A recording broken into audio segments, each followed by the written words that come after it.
What up, YouTube? Philadelphia Eagles, we got a game coming up tomorrow. Got a few interesting things to talk about. We got Eagles Commanders tomorrow. I mean, this game doesn't really interest me a lot in terms of like drama or anything like that. Should be a body bag. Honestly, I know we're going to be on the road, but the Philadelphia Eagles are a good road team. The Commanders, well, I guess I'll say it from this perspective.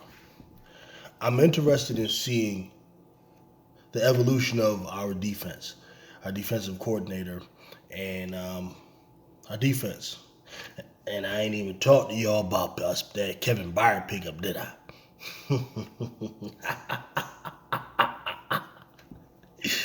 I ain't even talked to y'all about that Kevin Byard pickup.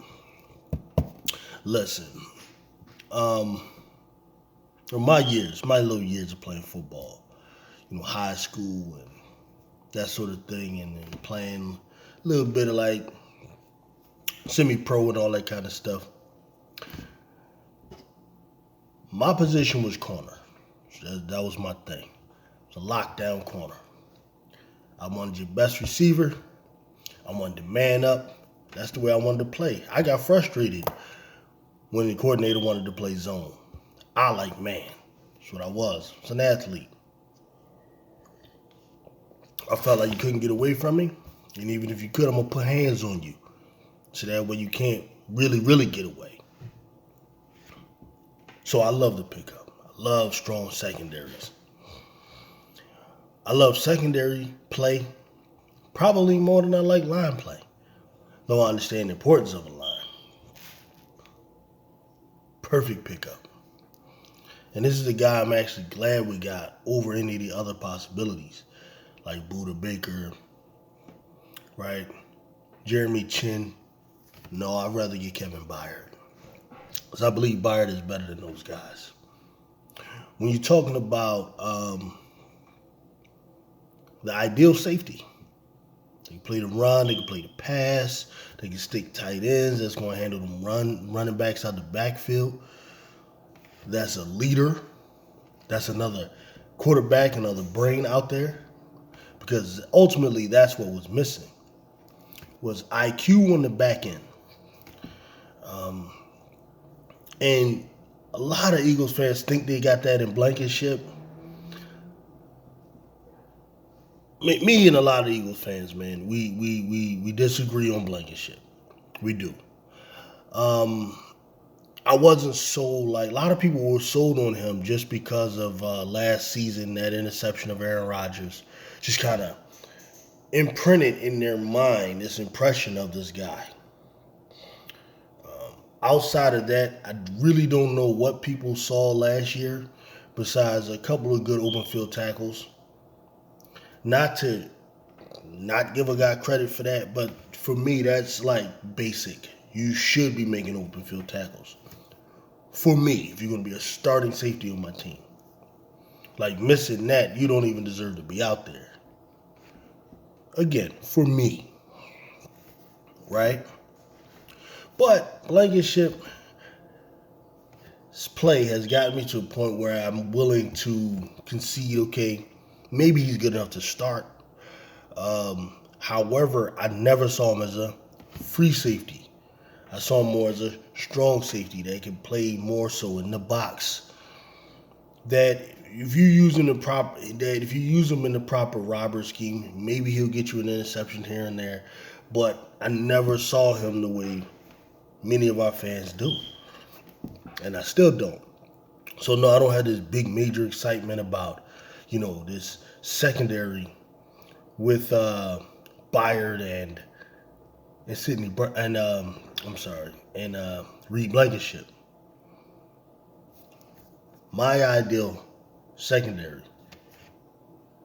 Kevin Byard, Sidney Brown.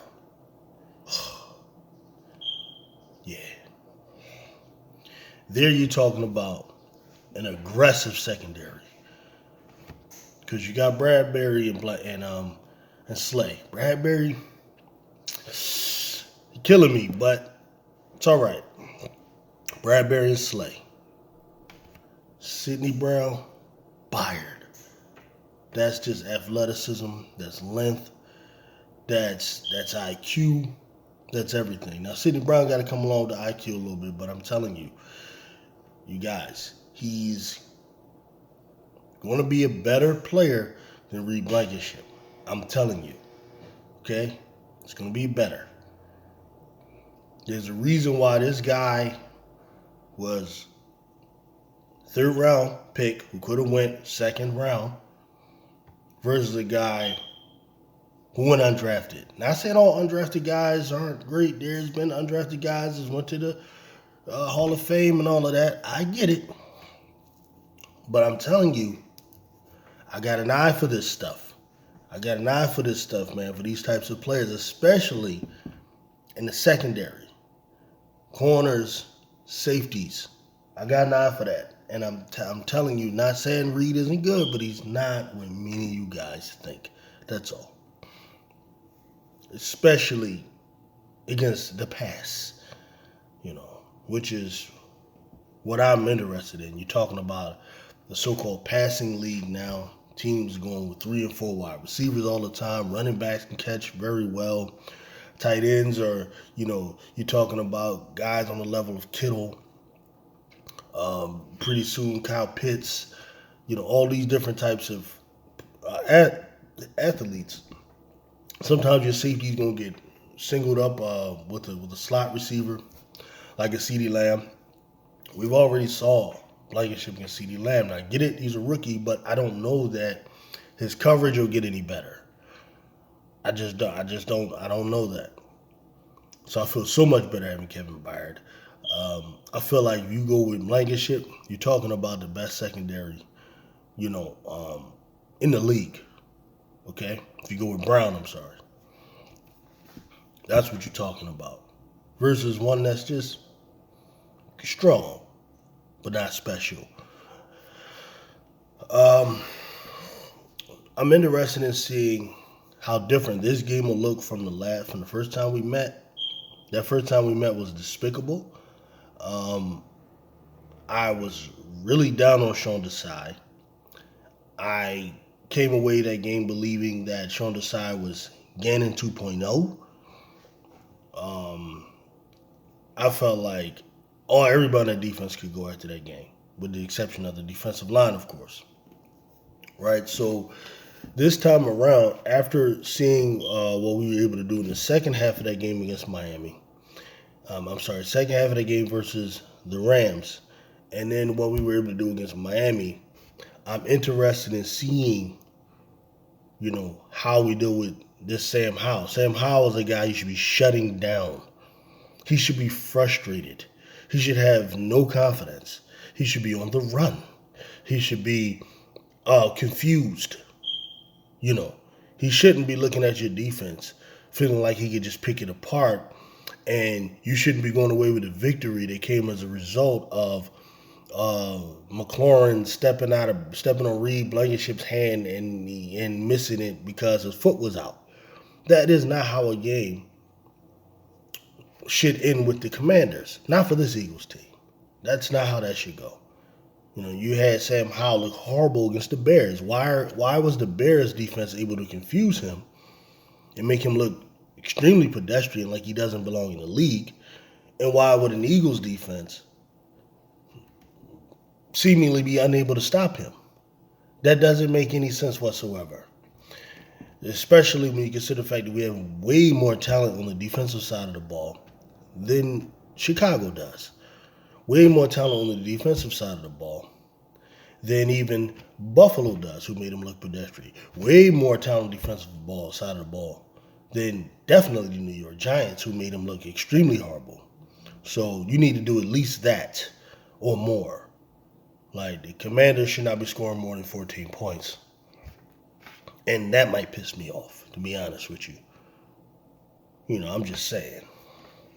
Now, granted, the Commanders have probably come out more fired up, more focused against the Eagles and other teams, but I don't care how focused and fired up they are.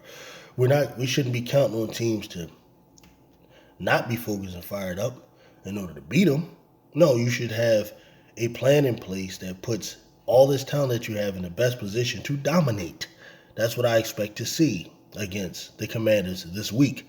So I'm not going to sit here and break down all this film and give you all these keys to victory and all that. I just don't think it's necessary this week. No, I'm coming at it very arrogantly, yeah, and expecting a lot, okay? Not going up against a top team. What's some other things we could talk about this week? I mean, we could go through a lot of these games. The Jets against the Giants. You don't know with these situations. My mind says the Jets probably, okay, but you never know. Like, these are weird games, okay? They're both two teams representing New York. The Giants have a better tradition in New York. The Giants are considered the home team, but what does that really matter, right? Jets have the better team, I think, but you never know. Giants coming out there, I think, with Tyrod Taylor again. Backup quarterbacks are always unpredictable. It could be a disaster for the Giants, or it could be the best thing for them. Sometimes the team rallies and plays better, all the other guys for the backup than they do because they may have lost confidence in the starter. Sometimes that happens. Sometimes, the team comes down to earth. Maybe last week was that game where they do that. You see what I mean? If I was a betting man, I wouldn't mess with the game. But I think the Giants take another loss, I guess. I mean, if they play them the way they played us, there's no way the Giants will beat them. What else is relevant here? Jags and Steelers. The Steelers are going to beat the Jags. Watch. Jags are a better team, doesn't matter. Steelers are going to beat them. Because Jags, like, coming from Florida, coming up to Pittsburgh on the road against a physical team. Yeah. You got the Rams and the Cowboys. I looked, and it looked like that's scheduled as a 1 o'clock game. That sounds strange.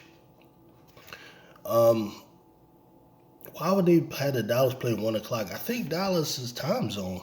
That means they would be playing the game, at 12 o'clock our time? That's weird. That would be a 1 o'clock game. Typically, Dallas Cowboy games are 4 p.m.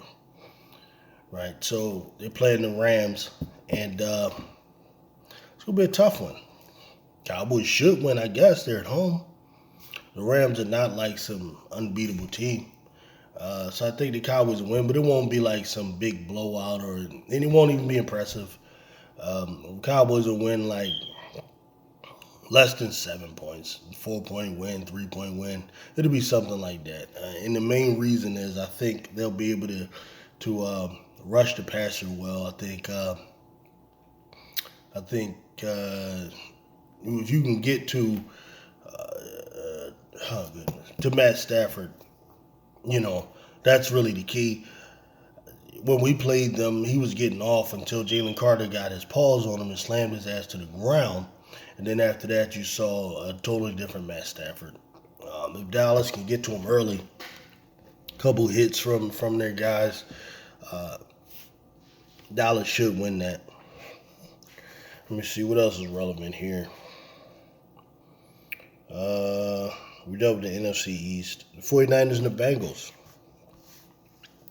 I think the 49ers lose that, man. Bengals need the game.